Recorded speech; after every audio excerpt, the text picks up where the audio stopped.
My dear students, have a very sweet morning to all of you. I hope you are well and safe at your home. जी हाँ प्यारे बच्चों, उम्मीद करता हूँ आप घर पे ठीक ठाक होंगे और रोज का काम रोज कर रहे होंगे। प्यारे बच्चों, आज हम करने वाले हैं 11th अकाउंटेंसी से चैप्टर नंबर 10, जिसका की नाम है accounting for goods and services tax. आज इसका मैंने एक मेन टॉपिक लिया है आपको पढ़ाने के लिए, वो लिया है ऑब्जेक्टिव और एडवांटेजेस ऑफ जीएसटी। जी हाँ, आज मैंने जो पोर्शन लिया है वो है जीएसटी के क्या लाभ हैं या जीएसटी किन उद्देश्यों के साथ लगाया गया है या इंप्लीमेंट किया गया है। सबसे पहला जो उद्देश्य है वो है goods decrease in the cost of goods. पहला उद्देश्य ये है कि जीएसटी के लगने से गुड्स की जो कॉस्ट है वो कम हो गई है। The cost of goods will decrease. कहते हैं कि जीएसटी के लगने से इन वस्तुओं की, जो वस्तुएं हम मैन्युफैक्चर करते हैं, जो वस्तुएं हम प्रोड्यूस करते हैं, उनकी कॉस्ट जो है वो कम हो जाएगी। क्योंकि जब प्री जीएसटी टाइम था, प्री जीएसटी रीजन था, यानी वो वक्त था जब जीएसटी नहीं लगा था, तो उस समय देयर आर सेवरल टैक्सेस। तो उस समय को हम कहते हैं प्री जीएसटी रीजन, यानी कि जीएसटी लगने से पहले का समय।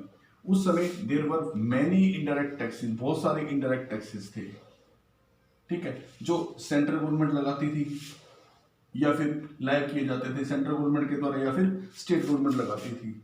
एग्जाम्पल के लिए अगर मैं बात करूं तो उस समय वेट भी था, एक value added tax, central sale tax भी था, एक्साइज ड्यूटी भी थी, इवन सर्विस टैक्स भी था। तो इस तरह से बहुत सारे सेल टैक्स के नाम पे इस तरह से बहुत सारे टैक्सेस जो है लगा करते थे। तो गुड्स पर हर टैक्स की कॉस्ट इंप्लीमेंट हो जाती थी, अप्लाई हो जाती थी, तो गुड्स महंगी हो जाती थी। परंतु अब क्योंकि वन नेशन वन टैक्स है, नेशन वाइड टैक्स लग गया है, अर्थात पूरे राष्ट्र में एक ही टैक्स है जीएसटी। अब बाकी टैक्स को सबको मर्ज कर दिया गया है, ठीक है। तो अब जो टैक्स लगता है वो एक जीएसटी है, वो यूनिफाइड टैक्स है, इसलिए बहुत सारे टैक्सों की अब जरूरत नहीं है, ना ही जरूरत है हमें अन्य टैक्स एक्ट के अंदर रजिस्टर्ड होने की बिजनेस को। तो वस्तुओं की कॉस्ट जो है वो पहले से कम होनी शुरू हो गई है। और दूसरी बात जो इसका फायदा है या ऑब्जेक्टिव है, ease in doing business, business करना आसान हो गया है। In a pre GST period, जब जीएसटी के पीरियड से पहले का पीरियड था, there were multiple type of indirect taxes, indirect taxes की मल्टीपल रेंज थी, बहुत सारे इनडायरेक्ट टैक्सेस लगाए जाते थे, सच एज जैसे कि excise duty, sale tax, service tax, central excise tax etcetera, बहुत सारे टैक्सेस लगाए जाते थे। इसका परिणाम ये होता था, एज ए रिजल्ट इसका परिणाम ये होता था, business was required to register, businessman को भी या बिजनेस को भी बहुत सारे एक्ट्स के अंदर, जैसे कि सर्विस टैक्स एक्ट के अंदर या एक्साइज ड्यूटी एक्ट के अंदर या कई और जो अलग अलग सेपरेट एक्ट हुआ करते हैं बिजनेस में टैक्स के, उनके अंदर बिजनेस खुद को रजिस्टर कराता था और रजिस्टर करा के उनकी कम्प्लेक्स प्रोसेस के अकॉर्डिंग टैक्स दिया करता था, उन पर टैक्स लागू होते थे। इस तरह से जब से इंट्रोडक्शन हुआ है किसका, गुड्स एंड सर्विसेज टैक्स का, जब से गुड्स एंड सर्विसेज टैक्स लगने शुरू हुए हैं, it has used doing business, business को करना और भी आसान हो गया है।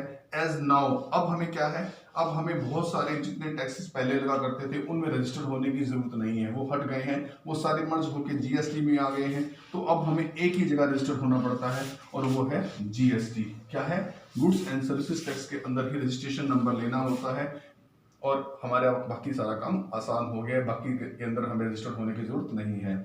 तीसरा फायदा क्या है, उद्देश्य क्या है, reduction in the tax evasion, tax की चोरी होने से बच गए हैं। लोग पहले टैक्स की चोरी किया करते थे, कुछ टैक्स भरा, कुछ छुपा लिया, कुछ एक नंबर में माल बेच लिया, कुछ दो नंबर में। लेकिन जीएसटी क्योंकि एक कंप्यूटराइज्ड सिस्टम है, जीएसटी के अंदर जो रजिस्ट्रेशन है हमें कंप्यूटराइज्ड सिस्टम है और इलेक्ट्रॉनिक इसकी फिलिंग होती है, इलेक्ट्रॉनिक फिलिंग के कारण इसका बिल जो है वो जनरेट हो जाता है, ये टैक्स जनरेट हो जाता है, इसीलिए इससे बचना मुश्किल है।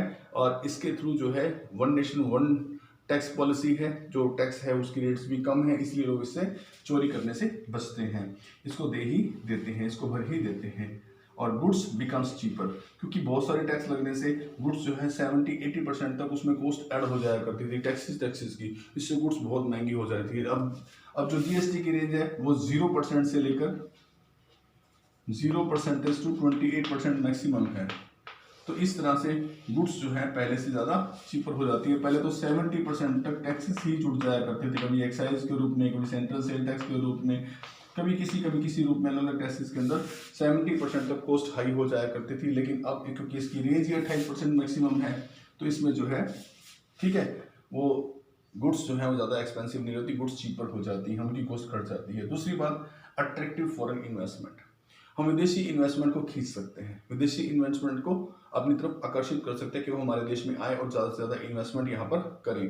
पहले हमारा प्री जीएसटी रीजन के अंदर जो हमारा जीएसटी लगाने से पहले का जो ढांचा था उसमें बहुत सारे टैक्सेस भरने पड़ते थे, तो विदेशी कंपनियों को यहाँ इन्वेस्टमेंट करने से पहले सभी टैक्सेस की स्टडी करनी होती थी, सभी पर जानकारी लेनी होती थी।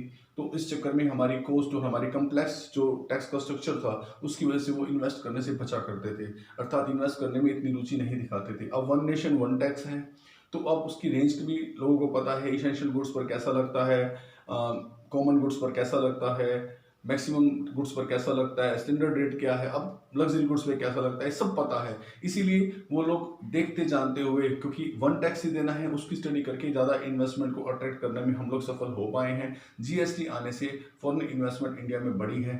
तो उम्मीद करता हूँ बच्चों आपको समझ में आ गया होगा इसका ऑब्जेक्टिव क्या है, इसका एडवांटेज क्या है। Thank you very much for seeing the video.